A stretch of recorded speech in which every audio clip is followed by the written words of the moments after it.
আসসালামু আলাইকুম। সন্ধে ৭টা। বাংলাদেশ বেতার সিলেট সংবাদ পড়ছি নন্দিতা দত্ত। মহান বিজয় দিবস আজ। ১৯৭১ সালের এই দিনে দীর্ঘ ৯ মাস মরণপণ যুদ্ধ শেষে বাঙালিরা পশ্চিমা হানাদার বাহিনীর কবল থেকে বিজয় ছিনিয়ে আনে। বিশ্বের মানচিত্রে অভ্যুদয় ঘটে নতুন ভূখণ্ড স্বাধীন সার্বভৌম বাংলাদেশের। ৩০ লাখ শহীদের আত্মত্যাগ ও ২ লাখ মা বোনের সম্ভ্রমের বিনিময়ে অর্জিত হয়েছে আমাদের প্রিয় জন্মভূমির লাল সবুজ পতাকা। সিলেটে নানা আয়োজনে মহান বিজয় দিবস উদযাপিত হচ্ছে। বিজয় দিবসে স্বাধীনতার শহীদদের প্রতি শ্রদ্ধা জানাতে আজ ভোর থেকেই সিলেট কেন্দ্রীয় শহীদ মিনারে ঢল নামে নানা শ্রেণী পেশার মানুষের। ফুলে ফুলে ছেয়ে যায় শহীদ মিনার। বেলা বাড়ার সঙ্গে সঙ্গে শহীদ মিনারে ভিড়ও বাড়তে থাকে। শহীদ মিনার বেদিতে জাতির শ্রেষ্ঠ সন্তানদের স্মরণে প্রথমে ফুলেল শ্রদ্ধা নিবেদন করে শহীদ মিনার বাস্তবায়ন পরিষদ, এরপর মুক্তিযোদ্ধা সংসদ, পরে সিলেটের বিভাগীয় commissioner, DIG, metropolitan police commissioner, জেলা প্রশাসক, পুলিশ সুপার, রাজনৈতিক দল, সামাজিক ও সাংস্কৃতিক সংগঠন শ্রদ্ধা নিবেদন করে। দিবসটি উপলক্ষে বাংলাদেশ বেতার সিলেটের পক্ষ থেকেও শ্রদ্ধাঞ্জলি নিবেদন করা হয়। বিজয় দিবস উপলক্ষে বীর মুক্তিযোদ্ধাদের সংবর্ধনা দেওয়া হয়েছে আজ নগরীর কবি নজরুল অডিটোরিয়ামে। জেলা পরিষদের উদ্যোগে ও জেলা প্রশাসনের সহযোগিতায় এই সংবর্ধনা প্রদান করা হয়। এ সময় উপস্থিত ছিলেন জেলা প্রশাসক শের মোহাম্মদ মাহবুব মুরাদ সহ বিভিন্ন দপ্তর প্রধানগণ। এছাড়া নগরীর সারদা হলে দিবসটি উপলক্ষে সিলেট সিটি কর্পোরেশন ও জেলা প্রশাসনের উদ্যোগে বীর মুক্তিযোদ্ধাদের সংবর্ধনা অনুষ্ঠিত হয়। অনুষ্ঠানে প্রধান অতিথি ছিলেন বিভাগীয় কমিশনার ও সিটি কর্পোরেশনের প্রশাসক খান মোহাম্মদ রেজাউন নবী। এদিকে নানা আয়োজনের মধ্য দিয়ে মহান বিজয় দিবস পালিত হচ্ছে আজ মৌলভীবাজারে। সূর্যোদয়ের সাথে কালেক্টরেটে ৩১ বার তোপধ্বনির মাধ্যমে দিবসের সূচনা করা হয়।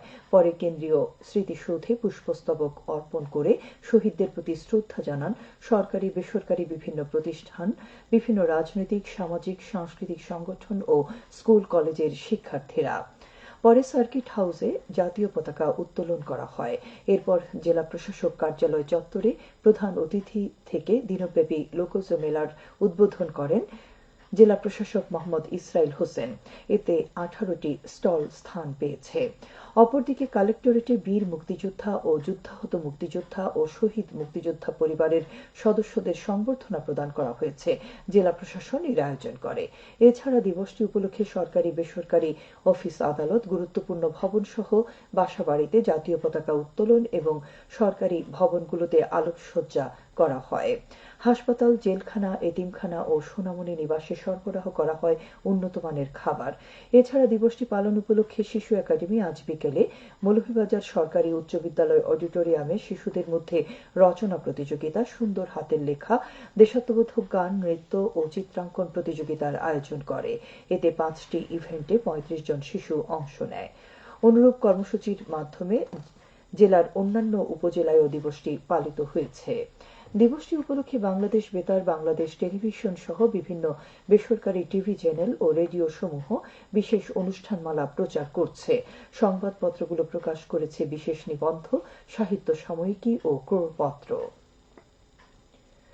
দেশের সবচেয়ে পুরনো এবং ঐতিহ্যবাহী রাষ্ট্রীয় গণমাধ্যম বাংলাদেশ বেতারের আজ 85তম প্রতিষ্ঠাবার্ষিকী।